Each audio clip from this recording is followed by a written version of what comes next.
tadi ya, kenapa kita perlu belajar terkait virus? Karena virus itu dia banyak, melimpah di mana-mana.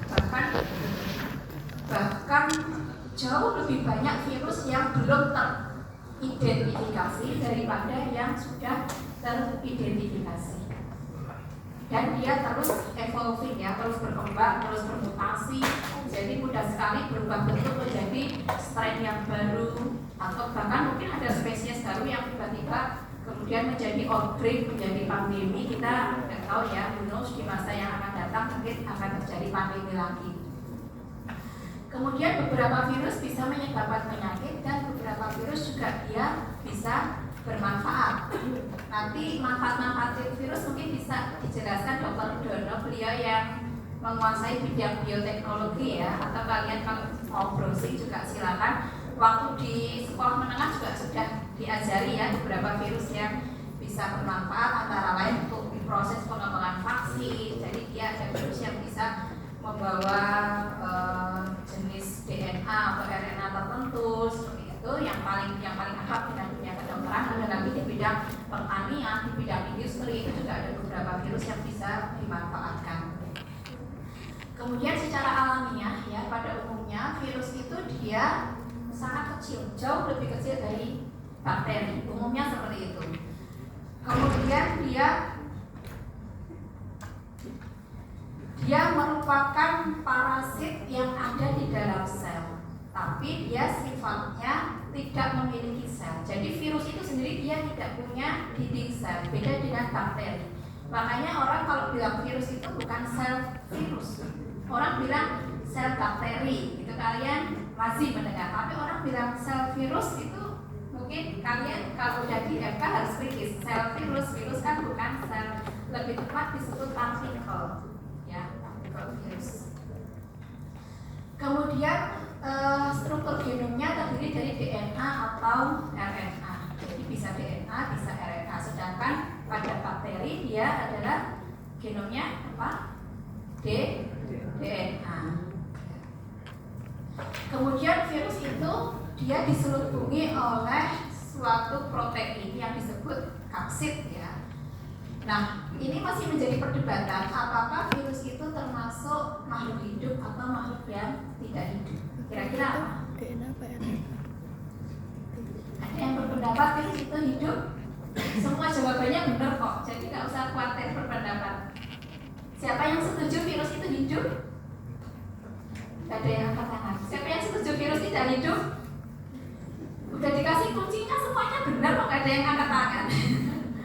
Ya. Oke, karena saya terbiasa di KMPK. KMPK itu Komite Etik Penelitian Kesehatan. Kalau kalian nanti skripsi, kalian akan minta ethical clearance ke kami. Di anggota KMPK itu ada satu rule-nya itu tidak ada pendapat yang salah. Yang salah adalah yang tidak berpendapat. Nah, sebaiknya itu diterapkan di kelas juga. Siapa yang setuju virus itu hidup? Orang masih angkat tangan. Yang setuju virus tidak hidup? Ini Pak pada belum bangun kali ya, masih tertidur dalam. Yang tidak berpendapat ada?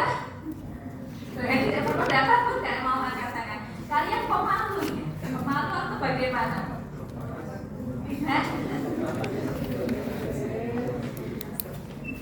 Apa Jaim ya, sama teman sendiri Jaim. Setelah saya cerita kelas A, kelas B itu setelah digabung tuh pada Jaim semua. Jangan-jangan kalau kelasnya dipisah kalian malah lebih bagus, lebih aktif di kelas.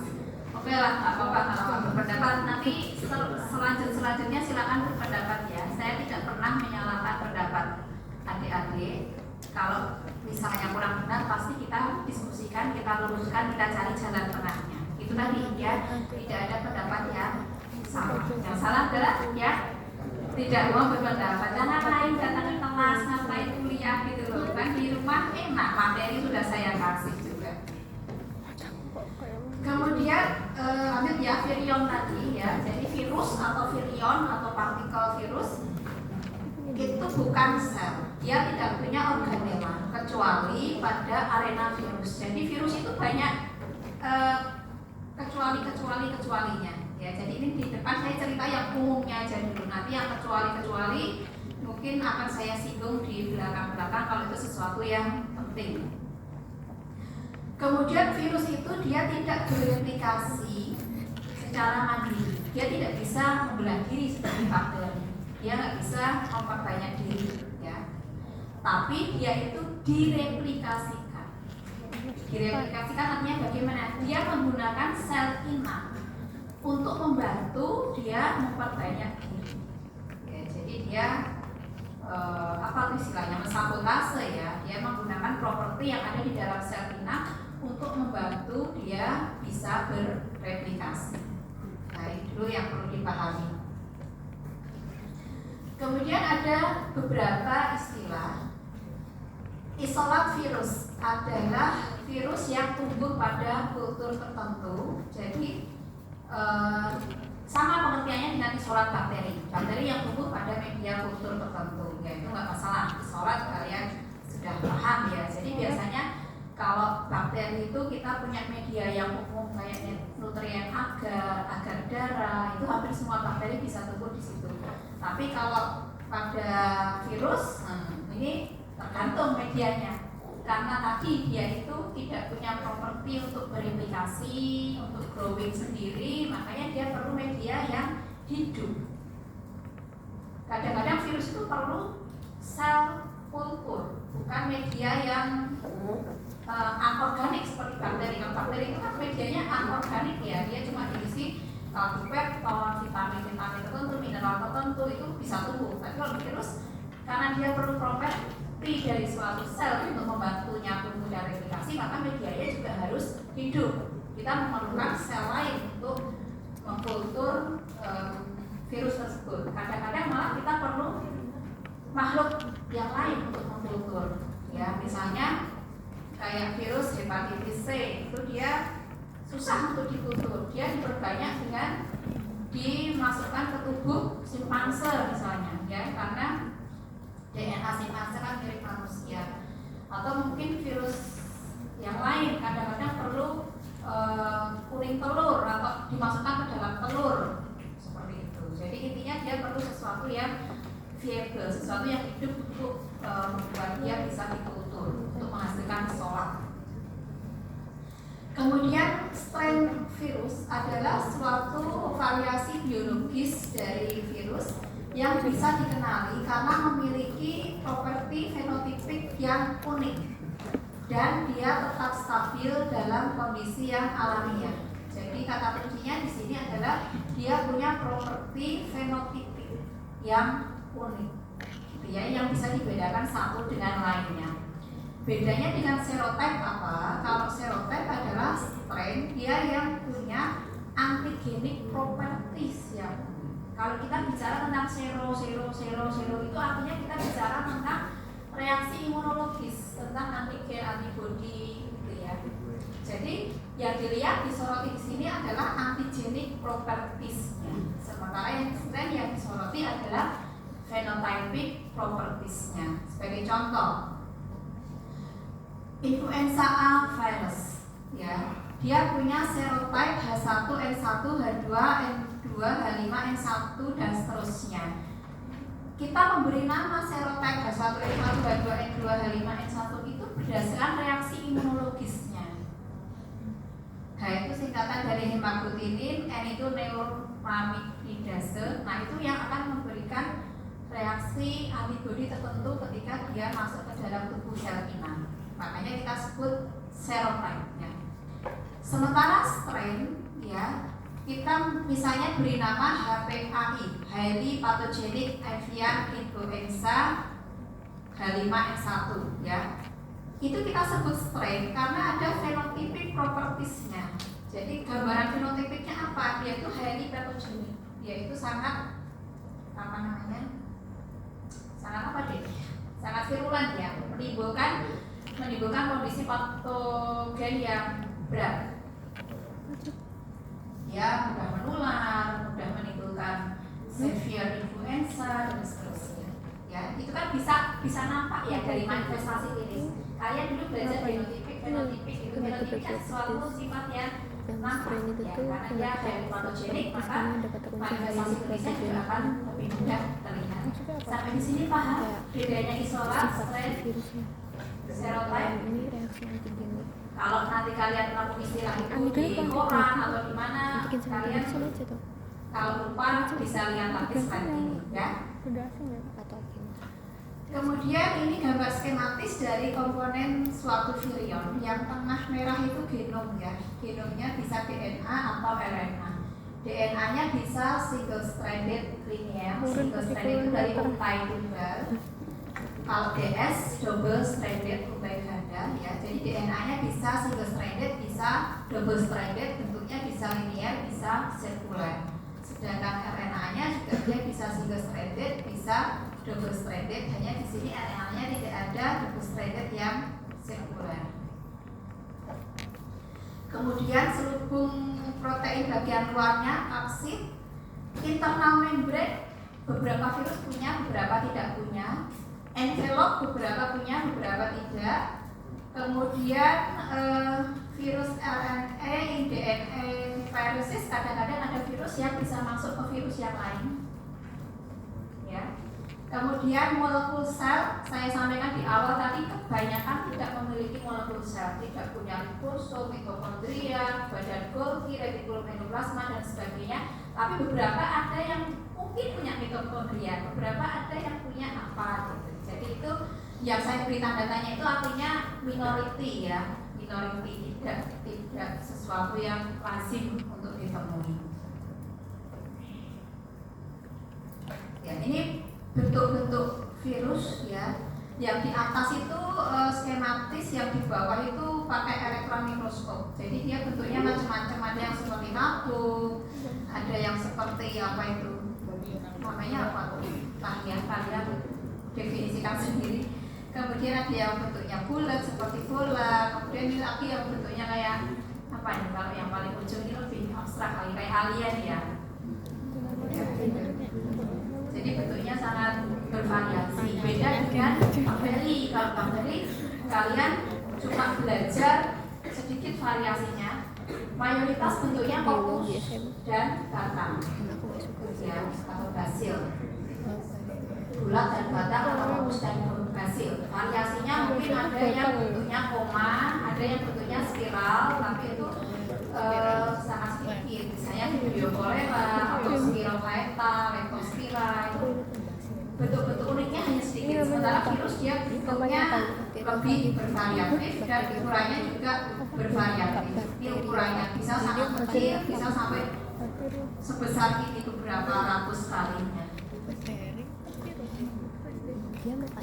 Ini beberapa famili virus yang penting bagi dunia kedokteran. Jangan khawatir, nggak harus dihafalkan semuanya di semester ini. Nanti kalian di semester-semester berikutnya kalau sudah membahas tentang blok yang disease gitu ya. Ini baru blok introp ya. Nanti kalau sudah masuk ke blok yang ada disease-nya, kalian akan dikenalkan sedikit demi sedikit beberapa jenis patogen termasuk virus-virus ini.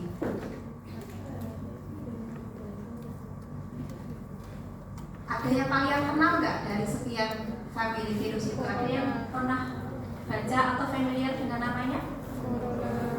Apa? Virus apa? Lainnya corona lah, lainnya corona apa? Corona ada ini lah, terlalu sering disebut ya. Lainnya corona apa? Misalnya, bawa tunjuk tangan, biar saya tahu. Siapa yang tadi tunjuk tangan?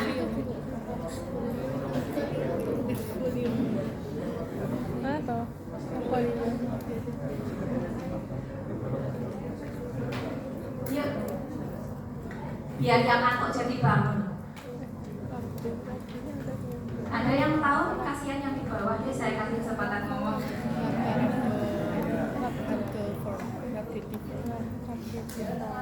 Dan tujuan. Mosok dari sekian banyak nggak ada yang pernah dengar selain corona? Saya lihat kalian UTBK-nya nilainya bagus-bagus loh. Mestinya di SMA ada beberapa yang sudah disebutkan. Bukan kita punya UGM. Ya, apa mas yang baju hijau sama kacamata? Apa mas? Kalian sepertinya diskusinya serius banget. Pernah dengar family virus yang mana? Nah, itu semua lagi Herpes ya, pernah dengar. Good. Ada lagi yang pernah kalian tahu?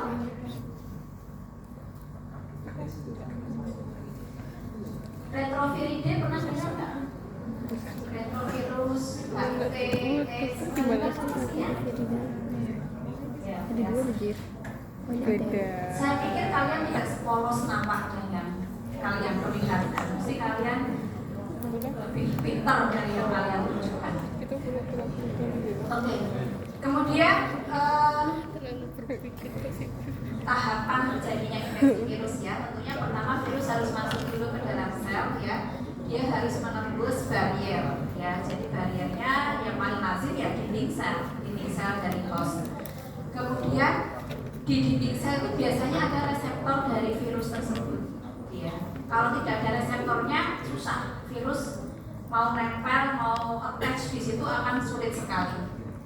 Kemudian setelah entry maka dia akan menyebar di dalam sel, kemudian melakukan replikasi atau direplikasi oleh sel tersebut. Kemudian dia akan dikeluarkan dari sel inang, lalu dia akan menyebar ke sel-sel yang lain. Kira-kira seperti itu. Nanti ada gambar yang lebih bagus ya, bentar ya. Ini beberapa textbook mengatakan tahapannya secara lebih rinci. Ada attachment, ada entry, and unfolding. Unfolding itu tadi selubung proteinnya, kapsidnya tadi dilepaskan ya. Kemudian ada replikasi genomnya, kemudian ada produksi protein ya. Saya sampaikan di awal, dia itu kebanyakan nggak punya ribosom toh, jadi kan nggak bisa melakukan sintesis protein. Terus yang mensintesis protein virus siapa? Ribosomnya host ya. Jadi sel dari inang itu yang dia membantu replikasi dan membantu produksi protein yang dibutuhkan oleh virus tersebut. Kemudian setelah itu terjadi assembly, jadi genom tadi yang terpotong-potong itu disambung-sambungkan, protein yang pendek-pendek itu disambung-sambungkan. Kemudian setelah menjadi partikel yang utuh, maka dia akan dirilis, dikeluarkan dari sel inang. Sampai di sini paham proses ini ya, infeksi virus? Baltimore classification ini klasifikasi virus yang jadul banget. Ini sejak saya kuliah S1 sampai S2, atau mungkin kalian sekolah menengah sudah diajari ya, ada klasifikasi 1, 2, 3 dan seterusnya berdasarkan proses-proses ini. Kalau masih punya bukunya bisa ditengok lagi, tapi kalau nggak punya bukunya ya sekedar tahu aja. Ada yang mengklasifikasikan berdasarkan ini, ada mungkin nanti di masa depan 5 tahun lagi, 10 tahun, 20 tahun lagi mungkin klasifikasinya akan berubah lagi, jadi tidak perlu terlalu dipusingkan apalagi dihafalkan ya. Yang sudah punya materi saya boleh ditandai ya, yang nggak perlu dihafalkan mana. Kemudian yang saya ulang-ulang ini sudah paham, sudah mengerti, boleh ditandai. Yang keluar di ujian ya nanti hanya itu aja kok. Kemudian ini tadi ya skema tentang proses infeksi dari virus. Lihat partikel virus yang utuh ya, dia contoh aja, dia punya DNA dan punya kapsid. Kemudian tahap 1, virus akan memasuki sel, kemudian kapsidnya akan dilepaskan ya. Kapsidnya akan dilepaskan, kemudian DNA-nya akan dikeluarkan ya. Proteinnya juga akan dipecah-pecah. Jadi ini nanti terpisah. Kapsid ini kan selubung protein ya. Dia akan di breakdown seperti ini. Kemudian DNA-nya juga akan dilepas seperti ini. Setelah itu di dalam sel inang ini maka ada enzim-enzim yang membantu supaya genom tadi direplikasi, dibuat jiplakannya, ya, digandakan. Kemudian yang di sini enzim-enzim dari sel host dia akan membantu mentranskrip genom viral itu menjadi mRNA virus, messenger RNA ya. Jadi dari DNA tadi dirubah menjadi messenger RNA. Kemudian ribosom yang ada di dalam sel host, ya. Kalau di virusnya kan dia punya ribosom, sudah saya sampaikan tadi ya. Kalau di sel host kan dia ada ribosom. Dia akan membantu membentuk protein baru. Jadi ada produksi protein baru supaya dia bisa menjadi kapsid yang baru seperti ini. Ya, jadi tadinya virus yang masuk hanya satu. Setelah dia bereplikasi di dalam sel inang dan terjadi produksi protein kapsid, maka ketika diriliskan, dikeluarkan dari sel inang menjadi 3 virus. Paham? Ya.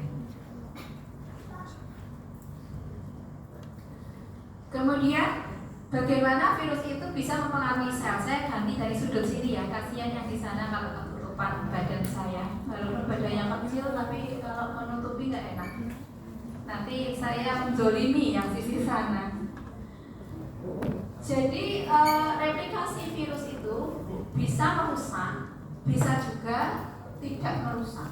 Ya, bisa merusak sel inang, bisa juga tidak merusak. Seperti ini contohnya. Ini kan dia sel inangnya,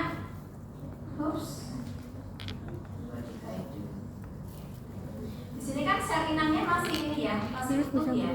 Jadi dia hanya merilis saja, mengeluarkan. Tapi ada beberapa kondisi atau pada beberapa infeksi virus di mana sel inangnya ini ikut rusak, ikut hancur ketika terjadi produksi atau terjadi rilis virus yang baru, dan itu menimbulkan suatu kondisi yang namanya sitopatogenik effect. Efek sitopatogenik. Ya. Jadi ketika itu diamati di bawah mikroskop akan kelihatan ya mana yang menimbulkan efek sitopatogenik dan mana yang tidak berefek sitopatogenik.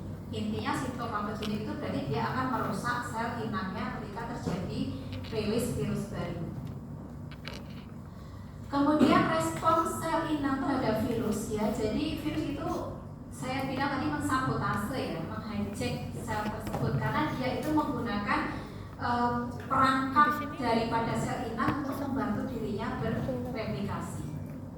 Kemudian virus juga bisa menyebabkan, tolong diperhatikan kata-kata modality ya, ada can, may. Nah di sini saya sering pakai may ya. Jadi lihat di sini may not destroy, may induce. Jadi artinya bisa iya, bisa enggak. Lebih banyak iyanya atau lebih banyak enggaknya?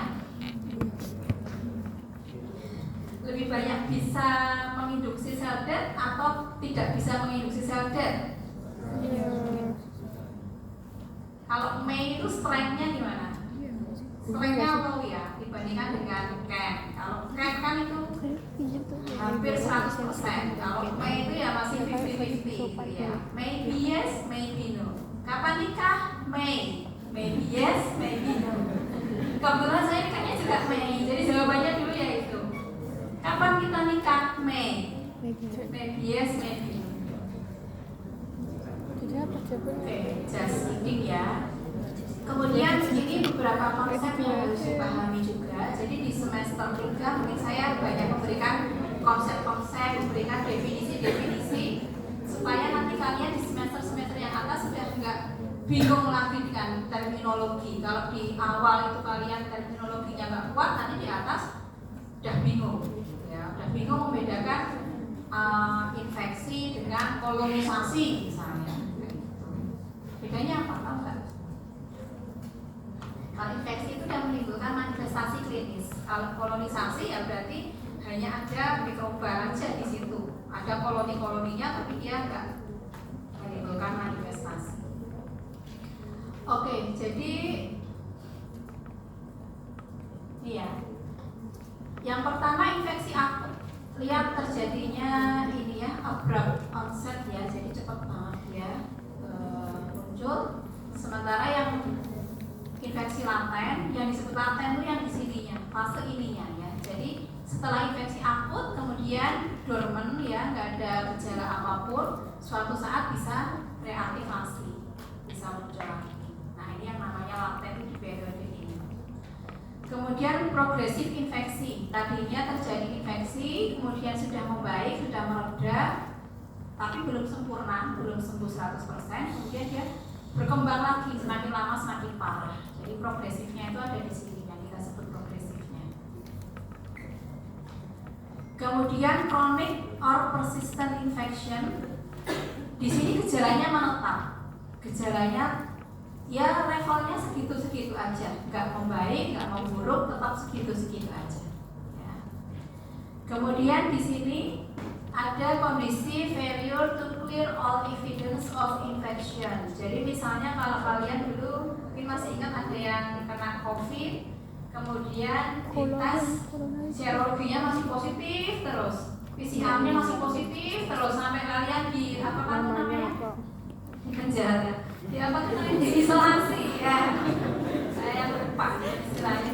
Di isolasi lama banget ya, nggak bisa sekolah, nggak bisa kuliah, nggak bisa keluar.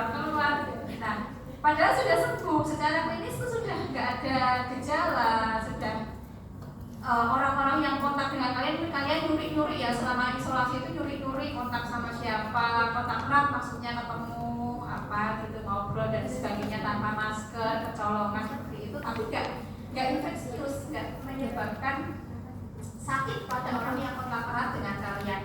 Nah itu salah satu contoh terjadi ini ya, failure to clear all evidence of infection. Infeksinya nggak ada, tapi jejak dari agen infeksius itu masih bisa terdeteksi secara laboratorium. Nah ini bedanya yang ikut kuliah dengan yang tidak ikut kuliah. Kalau tidak ikut kuliah mungkin melihat slide ini maksudnya apa sih ya, kalau ada infeksi akut, nanti tiba-tiba tapi kalau ikut kuliah bisa saya tunjukkan seperti apa periodenya dan mana yang berkaitan dengan istilah yang saya tulis di situ. Yang belum disebut apa ya, ini karier ya, karier itu pembawa. Jadi orang tidak harus karier itu dia mengalami sakit. Contohnya ini, contohnya yang lebih mudah, karier di saluran napas ya. Di saluran napas kita itu kan ada kuman Neisseria meningitidis. Itu infeksius nggak? Berbahaya nggak? Patogenik nggak? Iya. Karena Neisseria meningitidis itu pada orang yang rentan, ya, orang dengan daya tahan tubuh rendah, bayi baru lahir, lansia, HIV/AIDS dan sebagainya, dia bisa menimbulkan peradangan pada selaput saraf, bisa menimbulkan penyakit meningitis, atau malah bisa radang otak, ensefalitis. Tapi kalian yang berperan sebagai karier mungkin merasa nggak apa-apa, dan memang dia itu flora normal. Neisseria meningitidis itu flora normal di rongga hidung. Jadi pesannya apa? Pesan moralnya jangan mobil sembarangan. Pesan moralnya kondisi orang satu dengan orang lain berbeda-beda. Suatu agent infeksius yang menjadi flora normal di tubuh seseorang bisa jadi menjadi mikroba yang patogenik pada orang yang lain. Itu ya, itu karier. Kemudian produktif ini biasanya terkait dengan pengeluaran sekret ya. Jadi kalau batuk produktif berarti batuknya berdahak.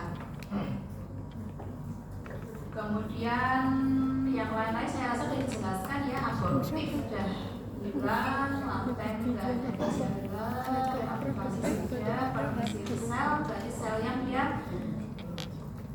dia punya reseptor untuk beberapa virus. Kita ngomong tentang virus ya, dia selnya sangat permisif, dia bisa dihinggapi oleh virus-virus karena virus itu sebetulnya punya tropisme ya.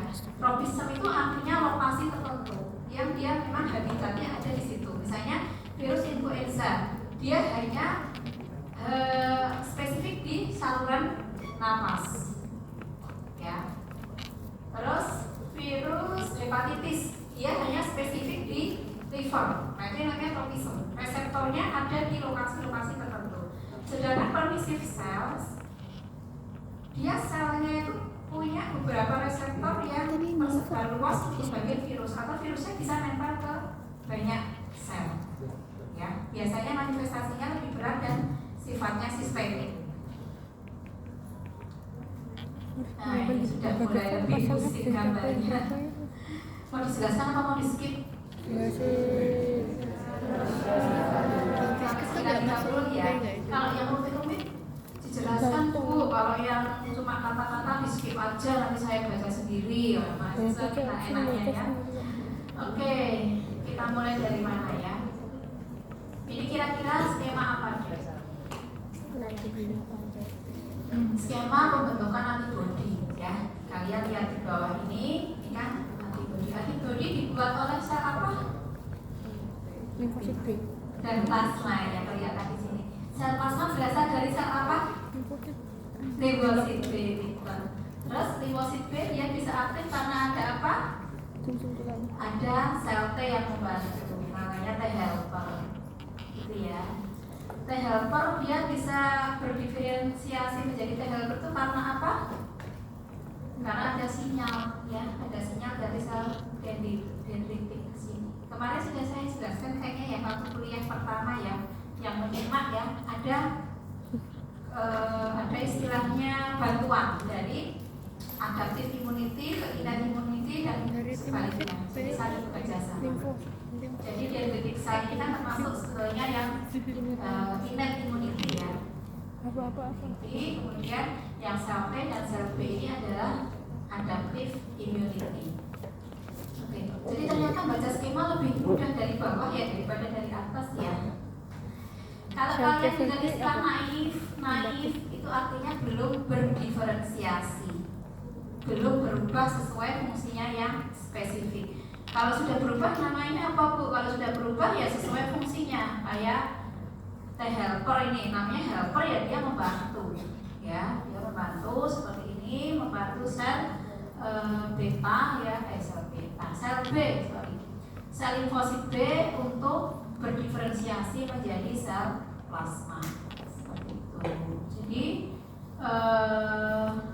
ini pembentukan antibodi prosesnya cukup simpel sebetulnya ya, tidak terlalu banyak, tidak terlalu complicated ya. Di sini muncul sitokin lagi ya, kemarin sudah kita bahas, kita diskusikan.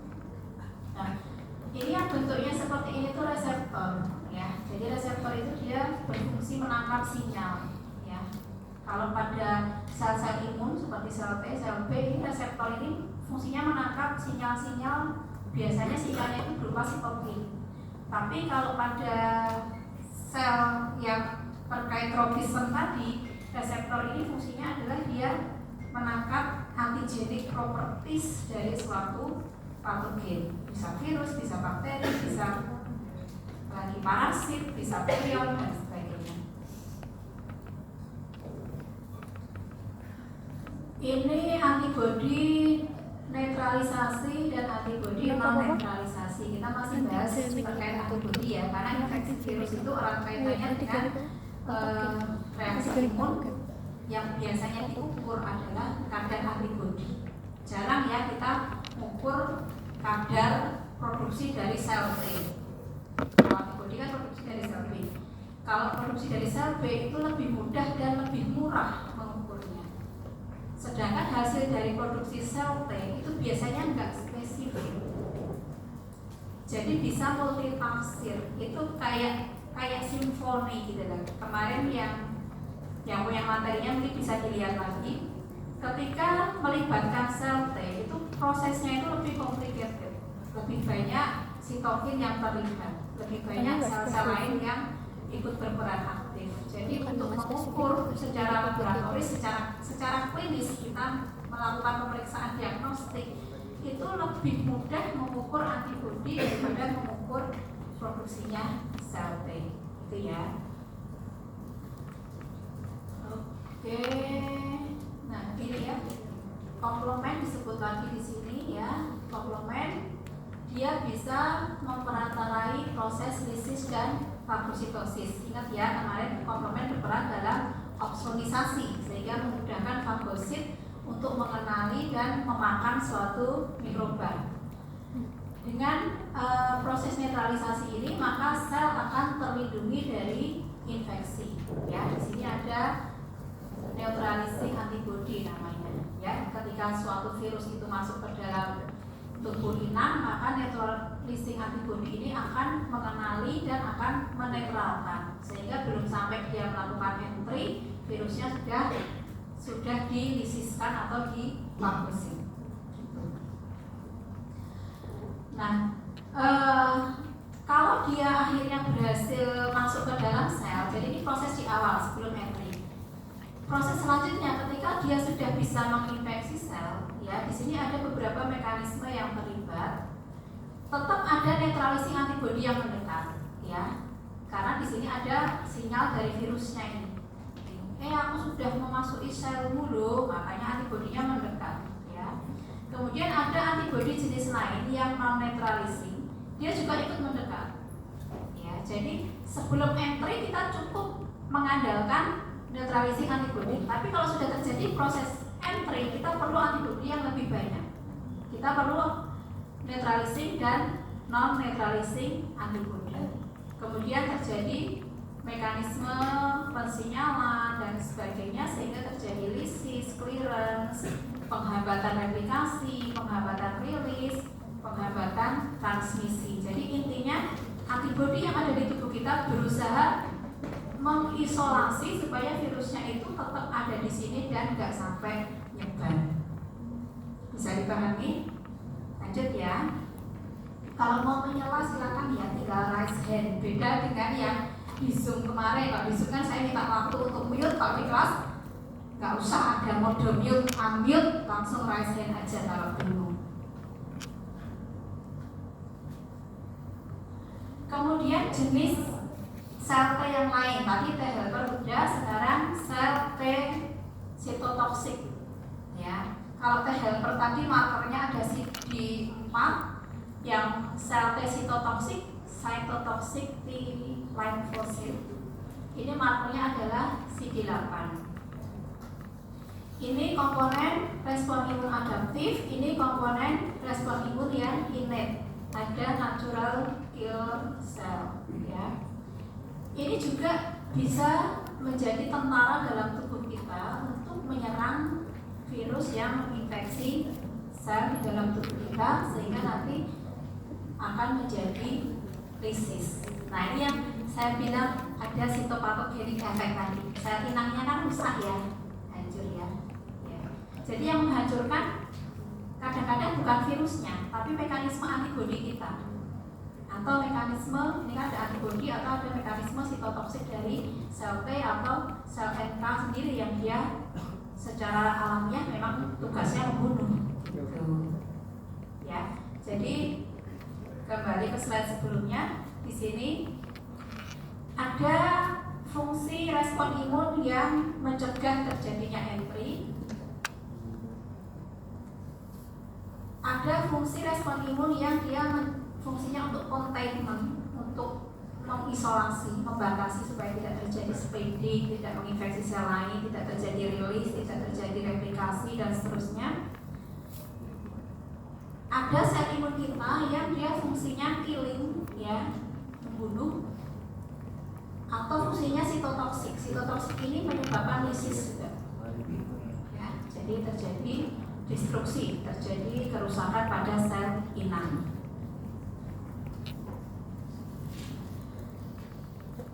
Kemudian respon primer dan respon sekunder, ya. Ketika kita kena infeksi oleh virus A misalnya, ya, virus A dia menginfeksi untuk yang pertama, maka tubuh kita perlu penyesuaian untuk merespon, perlu waktu, dan kadar responnya itu juga relatif rendah. Namun bila beberapa waktu kemudian tubuh kita terinfeksi oleh virus yang sama, virus A kembali menginfeksi, maka kadar respon imun kita bisa lebih cepat meningkat dan jumlahnya juga lebih banyak. Gitu ya. Yang antigen B ini prinsipnya sama dengan A, karena dia suatu antigen yang baru, suatu virus yang baru, maka prosesnya kembali ke primary respon lagi. Ya, jadi secondary respon ini hanya bisa terjadi kalau sistem imun kita merespon antigen yang sama. Itu ya. Ada yang pernah sampai kena COVID berulang-ulang, kena sekali sembuh, kena lagi sembuh gitu. Ada yang mau sharing pengalaman? Mungkin yang kedua itu primary responnya masih rendah, sakitnya lebih lama, lebih berat. Sementara yang infeksi kedua lebih cepat sembuh dan merasa biasa-biasa aja gitu. COVID biasa, kebal gitu ya. Karena ada secondary respon ini. Lalu ke tata kelola pasien yang terinfeksi virus ya.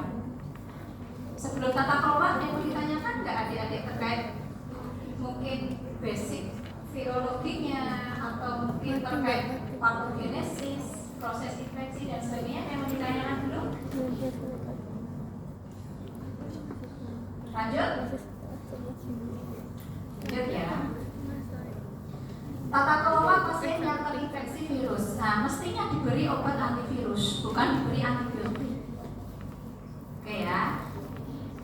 Di Indonesia ini banyak kejadian resistensi antimikroba karena sembarang sakit dihantam dengan antibiotik. Batuk pilek sedikit, antibiotik. Kalau nggak boleh dapat resep beli sendiri ya. Nakal-nakal ya orang Indonesia ini. Ya hati-hati aja nanti suatu saat ketika problem resistensi antibiotik itu sudah sangat luas, maka ketika kita betul-betul membutuhkan antibiotik untuk melawan infeksi bakteri, udah nggak ada lagi antibiotik yang sensitif, semua udah resisten,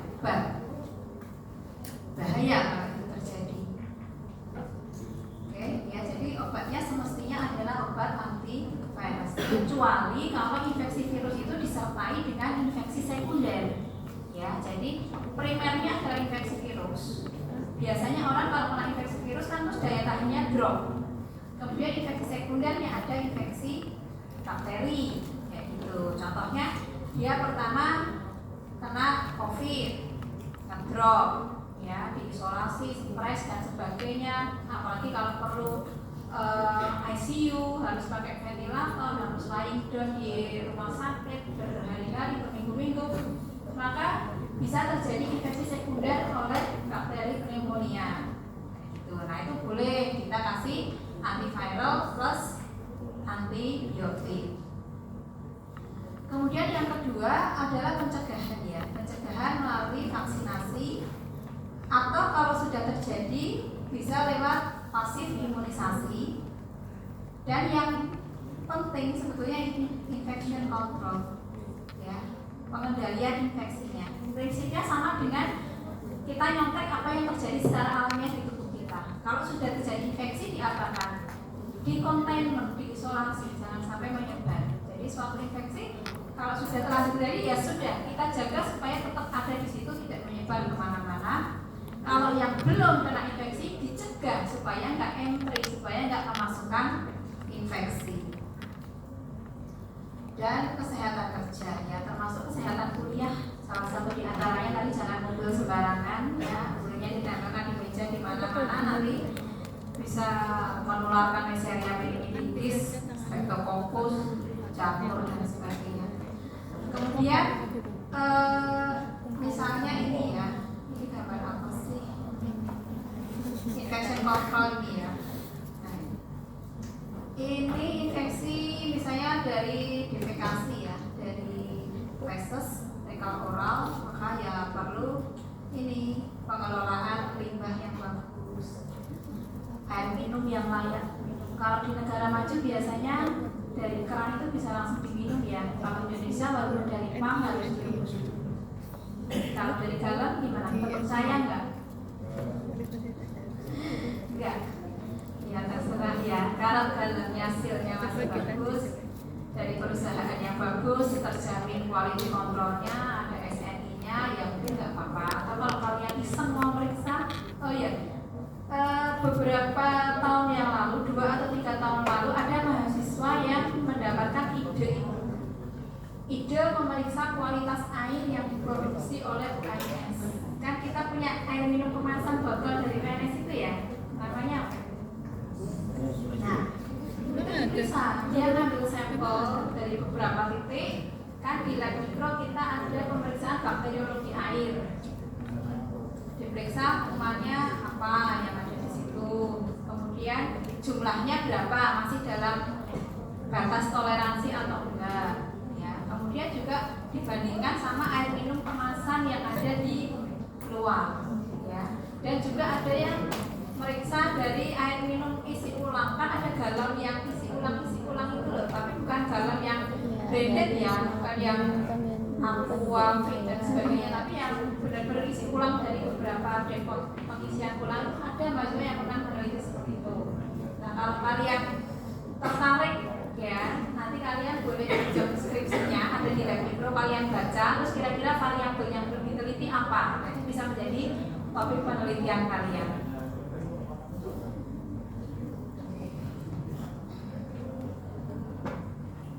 Ini beberapa contoh. Beberapa contoh virus ya, hepatitis B virus. Yang mana sih? Yang mana virusnya? Yang bulat, iya yang bulat. Kalau yang tadi jelas nggak gambar? Iya.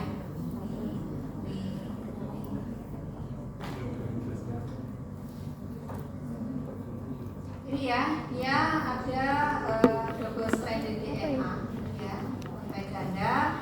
Kemudian dia punya beberapa antigen yang bisa diperiksa secara laboratorium. Ada 3 antigen utama ya. Di sini ada HBsAg. S itu singkatan dari surface, jadi dia ada di permukaan. Ya, kemudian 2. Kemudian ada juga envelope atau A, hepatitis B E antigen, ya ada di envelope di luar juga ya.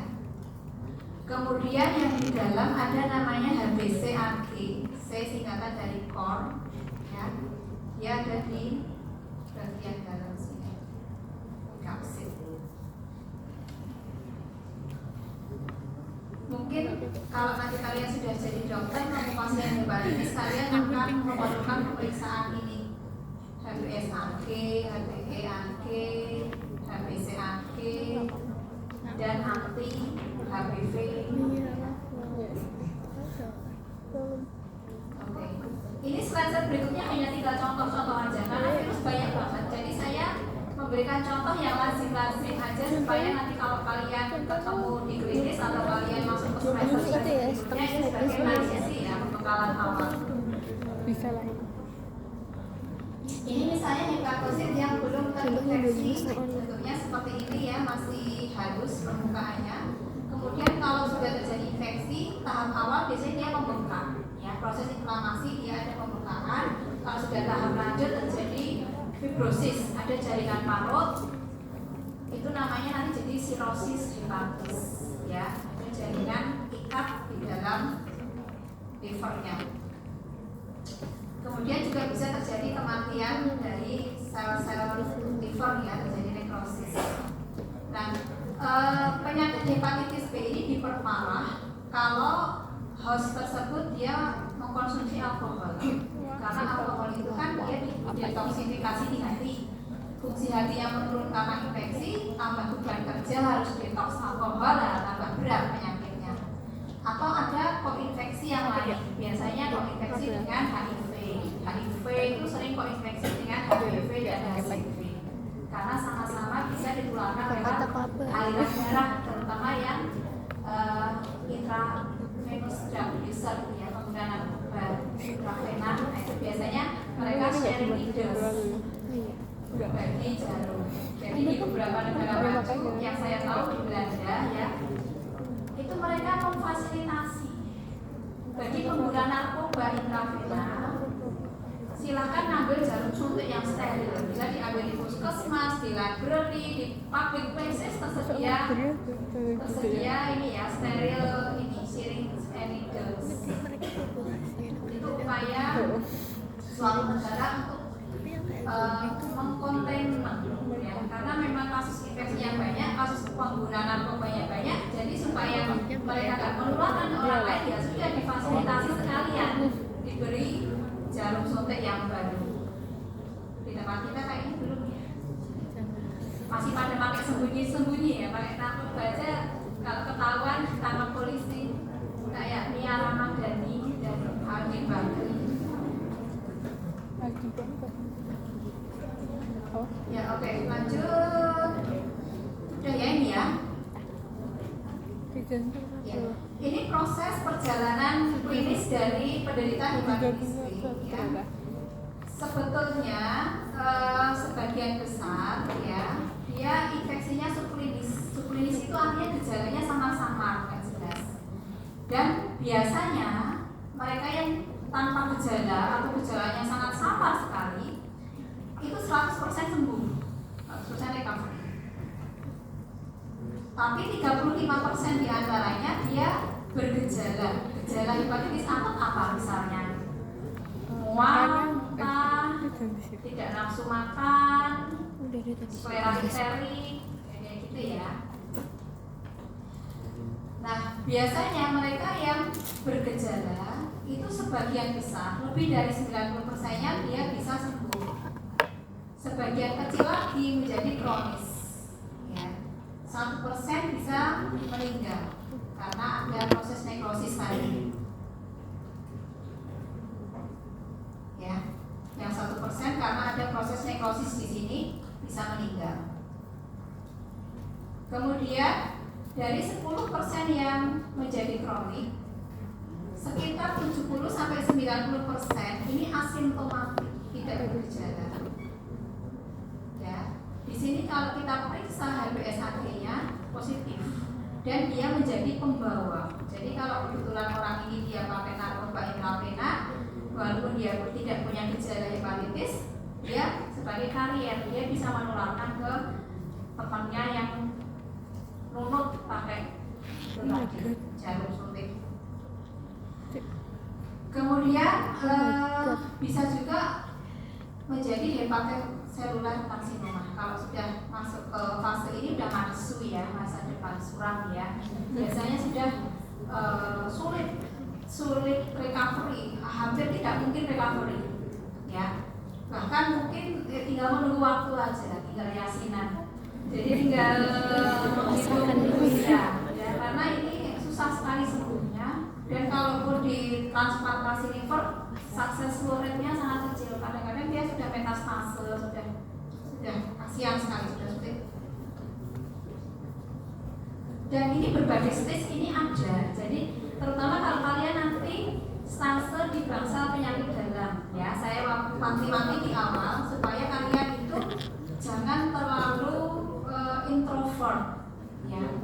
Ada beberapa koas kakak kelas kalian itu mungkin takut dimarahi, takut disalahkan, takut bagaimana. Ketika terjadi middle stage injury, misalnya diminta nyuntik ke pasien ini, gitu ya, nyuntik antibiotik atau nyuntik vitamin atau nyuntik apa, pasiennya itu hepatitis atau HIV positif, tidak sengaja jarum suntiknya nyenggol, ya,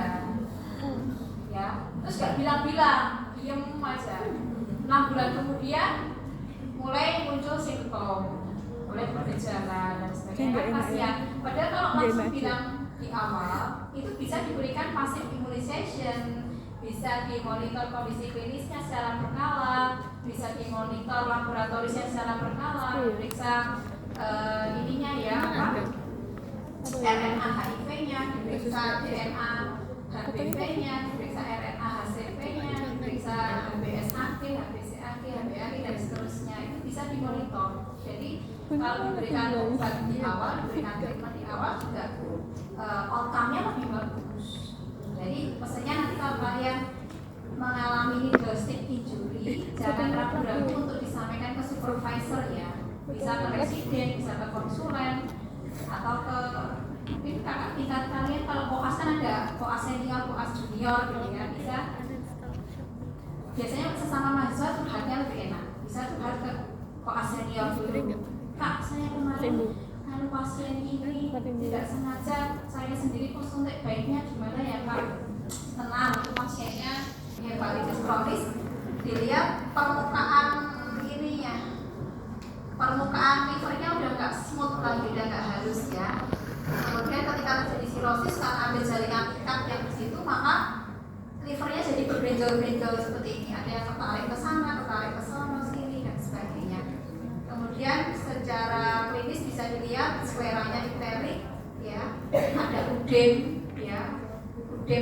area rongga peritonei namanya asites ya, ada asites di sini. Saking besarnya sampai vena-venanya terdistensi. Ya, orangnya biasanya kurus kering, tapi perutnya. Kemudian kalau terjadi hepatocellular carcinoma ini mungkin nggak kelihatan kontrasnya ya, tapi ini kelihatan area-area cancernya. Ya, nanti bisa dilihat di file yang saya share. Warnanya berbeda dengan warna hati yang normal, dan warna hati yang sirosis juga beda. Kemudian ini fase-fasenya. Ini sekaligus saya mereview yang tadi di awal kita bilang akut, kronis, laten, reaktivasi dan seterusnya ya. Itu tidak hanya teoritis, tapi bisa dilihat di gambaran klinis dan bisa